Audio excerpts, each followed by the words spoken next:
It's a pleasure to meet all of you in Oslo, in Norway.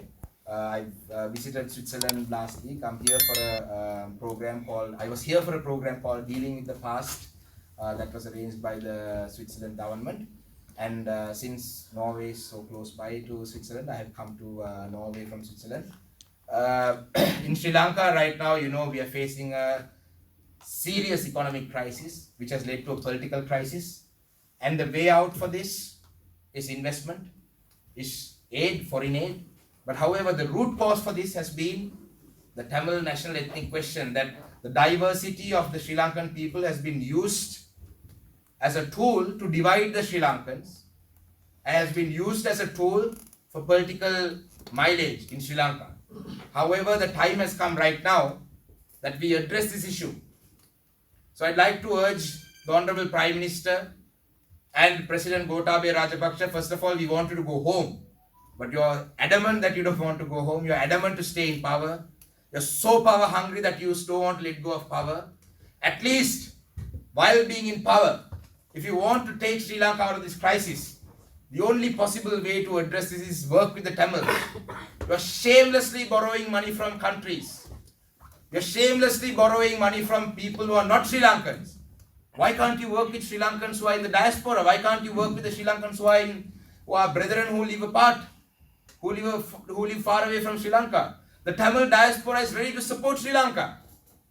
But however, for the Tamil diaspora to support, you have to recognize the Tamil national political question. You need to give us our political power.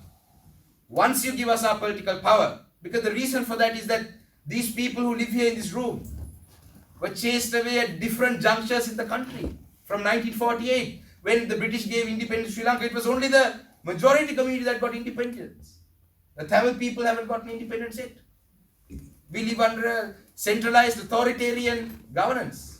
So give us the Tamil political solution. Give us political autonomy. And people in this room are able to bring in money. You want $500 million today to buy the most basic essentials, at least fuel?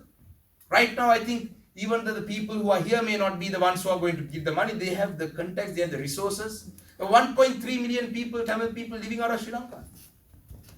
You give them the opportunity to make Sri Lanka a better place for all Sri Lankans, not just for the Tamil people. Accept the fact that Tamils in Sri Lanka are a people and give us our political power. We're not asking for a separate state. We're not asking for a separate country. We are asking for our political power in a united Sri Lanka. Devolve power to us. And we can make Sri Lanka, we can put Sri Lanka back on the map. We can make Sri Lanka a booming economy. If Ranil, Wickremasinghe and Gotabaya Rajapaksa don't want to resign, we want you to resign, that's what the people of Sri Lanka want. But if you don't want to resign, at least try to address the Tamil national ethnic question. And the Tamil National Alliance is ready to work with you, because we don't want to see all Sri Lankans suffering, including the people that I represent, the people who voted for me. So therefore, right now here in Oslo, I have urged the Tamil community also to be ready with your investments if the government of Sri Lanka is happy to recognize the Tamil people as a people and give us our political power. The Tamil diaspora is ready to invest in Sri Lanka. And if the Tamil diaspora invests in Sri Lanka, Sri Lanka can prosper within a few years and we can go back to its promised glories.